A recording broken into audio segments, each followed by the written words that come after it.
at the highest competition level of figure skating right here in the Air Capital.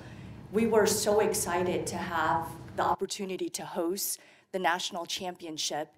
And even yesterday, I had folks tell me how wonderful these last few days have been with additional individuals that came into our community, whether to watch or to participate. So our community was really excited and thankful that everything went well with the championship. And so right now, we're just waiting for more information from U.S. Figure Skating that we can release. But right now, we're just hoping and praying again. How do family and friends of folks on the plane get in touch with you all? I know there's a phone number for American, but if they want to connect with the local care team and they don't want to go to the airport, how do they do that?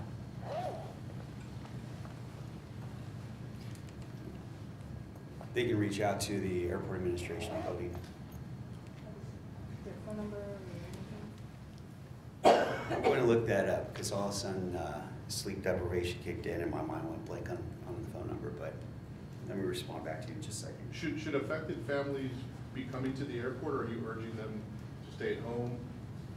What should they do? Everyone responds to a tragic incident a little differently, and so if they do feel that they would be more comfortable in the terminal or coming out there to the airport, we're ready to help support them in any way we can. But there isn't any more information that we can share that they're already being shared with directly by the airline, and so they may want to stay at home as well.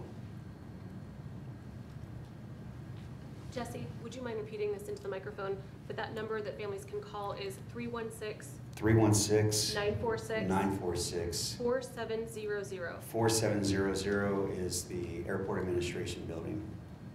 Have city and Kansas State leaders been in contact with the U.S. Army about the helicopter? Can you speak about that a little bit? Not about the helicopter. I have been in contact with several of our federal legislators who, again, are sending their condolences, but this was very early. That was yesterday or last night. In regards to any additional investigation, I don't have any.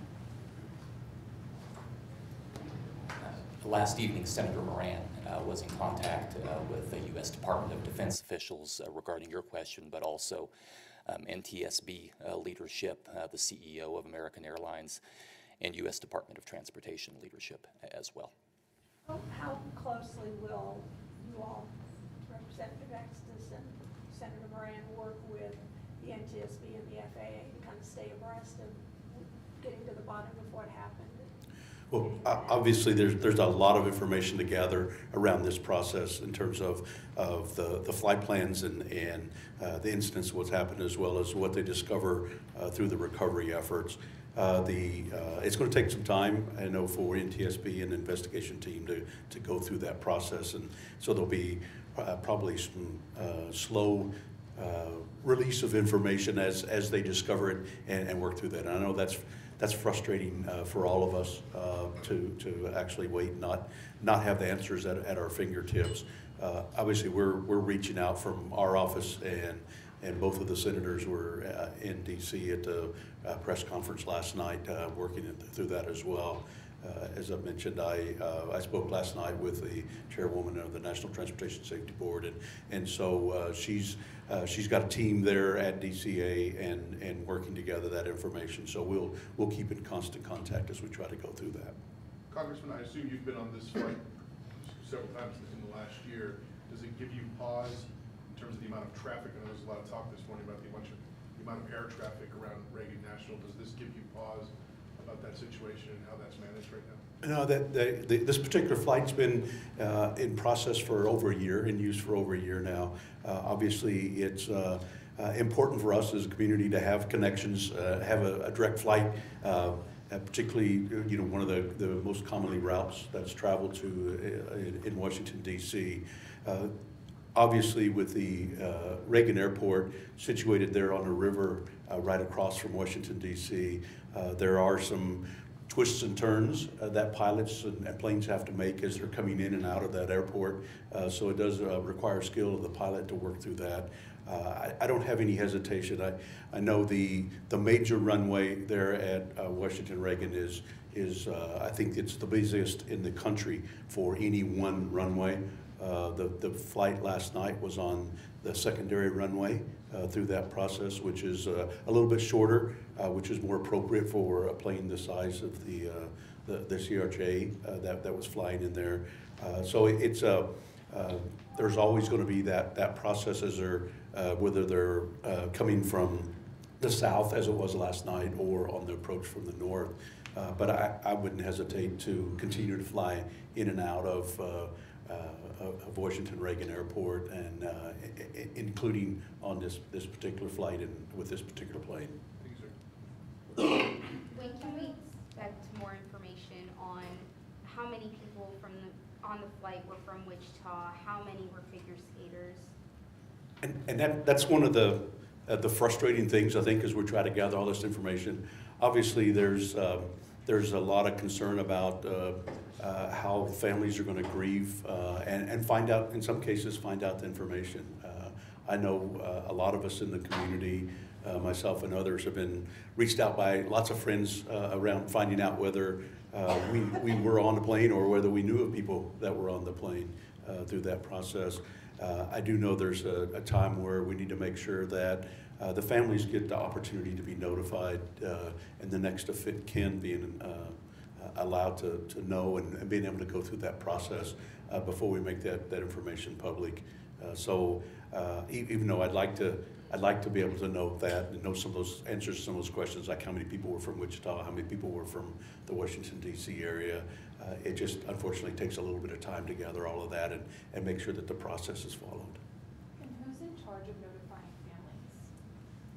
families? As far as the notification, this morning, the Secretary of Transportation Duffy in the press conference in Washington, D.C. said that a lot of that notification is going to transition to NTSB and FAA, as well as working with American Airlines and going through that process. Congressman, you talked about how air travel is so safe. What would you say to people who have a little pause, of taking flights right now anywhere? Yeah, I think when you look at overall track record in terms of how safe within the United States air traffic is, I think it's been 16 plus years since there's been a commercial airplane incident in the country, and you obviously look at the number of miles and number of passengers flown versus other modes of transportation. I still feel confident that we have strong safety measures in our air traffic system, and obviously we want to make sure that if there are any areas that need to be improved, we work on those, and if there's something to be learned out of this lesson in terms of something that happened in this particular instance, that we'll take that lesson and move forward. Thank you. The Federal Transportation Secretary called the incident absolutely preventable. Do you agree with that? I'm sorry, say what? The Federal Transportation Secretary, Sean Duffy, called the incident preventable this morning. Do you agree with that assessment? I believe he has some more information than I do in terms of some of those details.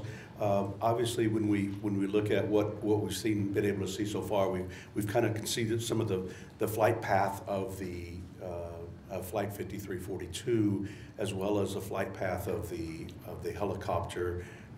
What I haven't heard yet is all of the traffic between the air traffic control system and both the helicopter as well as the airplane. He may have access to some information that I don't have. Obviously, we want to make sure that there aren't incidents like this ever in the country. So we want to make sure that we put in procedures that work to make sure that we do prevent them.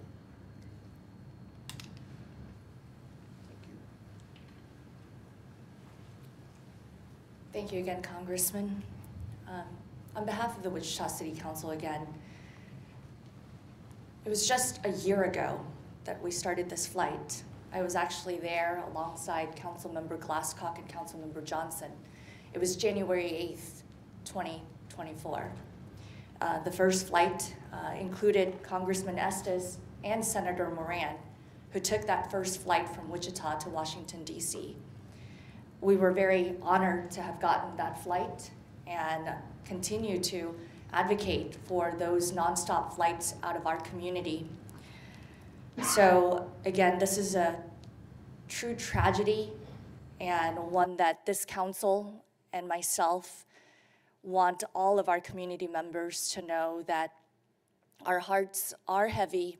They're also grieving, and we will provide the support that we can to those who have been affected.